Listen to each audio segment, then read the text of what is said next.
Hi everybody, happy Wednesday. This is my third time trying this live today.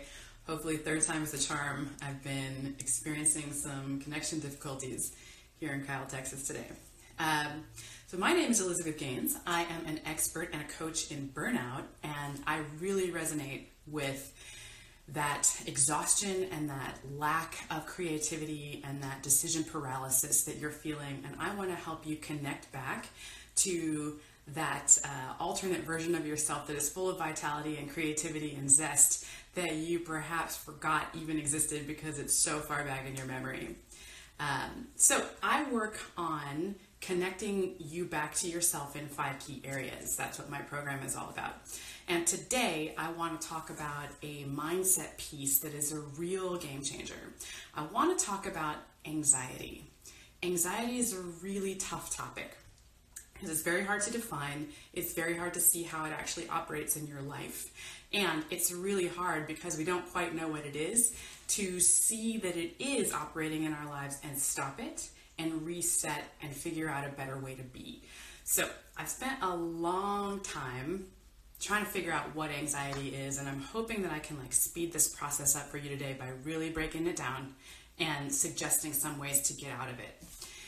Anxiety is an energy hog. It is a huge taker of our energy and our vitality and our presence. So when we're living with anxiety, of course we're going to run into burnout. So our brain lives to keep us safe. It runs patterns and analyzes future outcomes all day, every day, for our entire lives. That is its sole function. So it wants to keep us safe by sort of looking around us, combining all of that information, projecting that into the future and saying, okay, it could be one of these 30 outcomes. How do we prepare for all of them?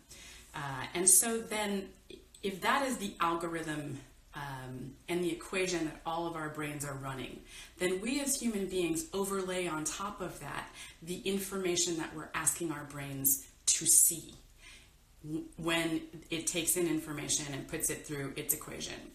And so a lot of us, and I was right there for decades, are asking our brains to see scarcity, lack of resources, finite things available, and absolute fear of those things. So that when that's what we ask the brain to see, that's what it goes out and projects into the future and brings back all of this analysis about what to do in particular situations. Now, the other way that we as humans can perceive life is to be in trust of it, to know that there is abundance we can call upon, to know that there are resources available to us, that we don't have to operate out of fear. But many of us are born into this pattern of fear, and it's so deeply embedded that we forget it is an assumption and it can be challenged and questioned. It just is. It just is. So, for example, my mother was a very scared individual. She really lived off of fear. Fear was what she understood. And because of that, she was really, really anxious all the time. And then as she fell into her Alzheimer's, and as the years went on, and she no longer had this sophistication up here to be running these patterns and equations, she just began to trust, right? And so there was this layer of anxiety that got removed from her.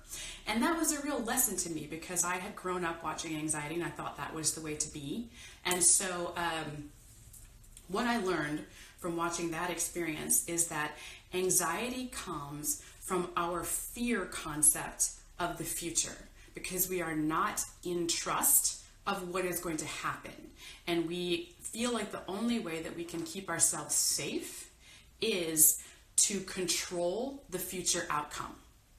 And of course, control is an illusion, right? But that has been so deeply embedded as okay, if I can just control the future, then it's less scary and it's more predictable and I can be safer.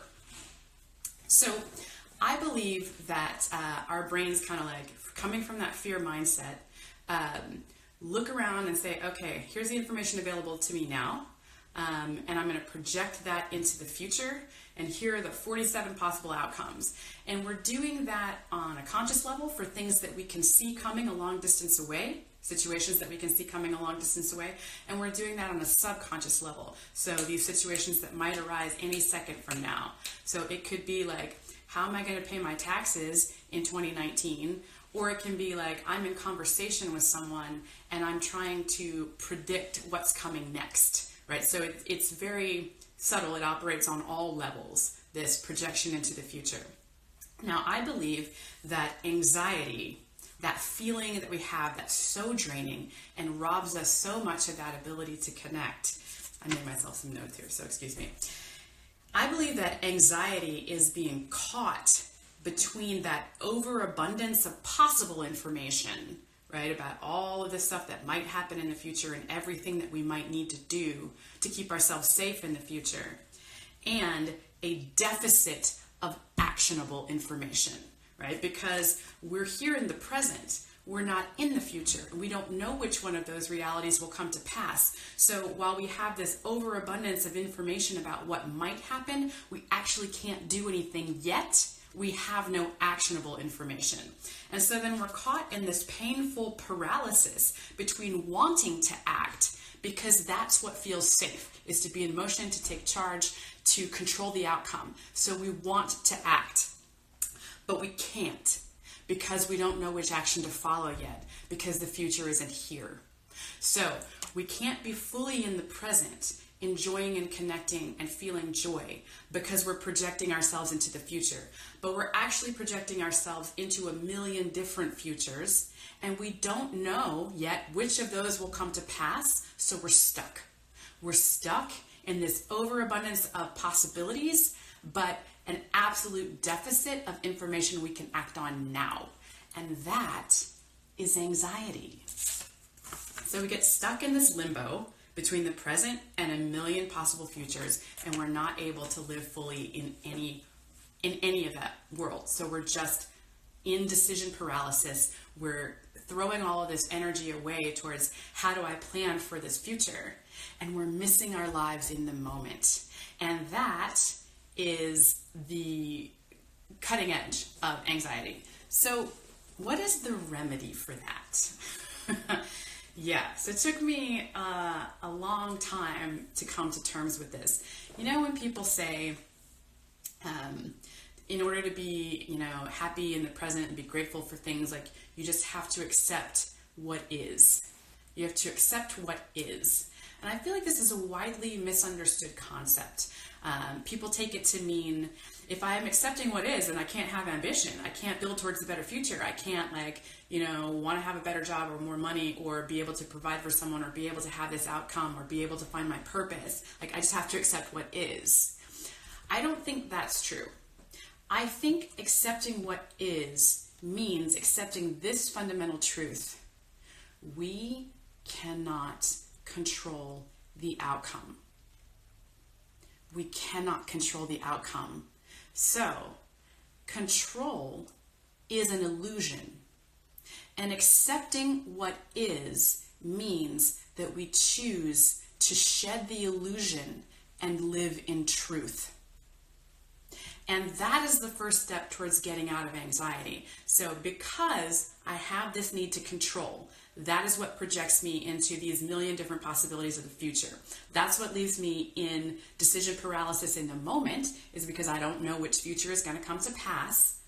But the answer to all of that is to accept that control is not the paradigm that we should be working from, because it is an illusion. The truth is that we don't know what's going to happen.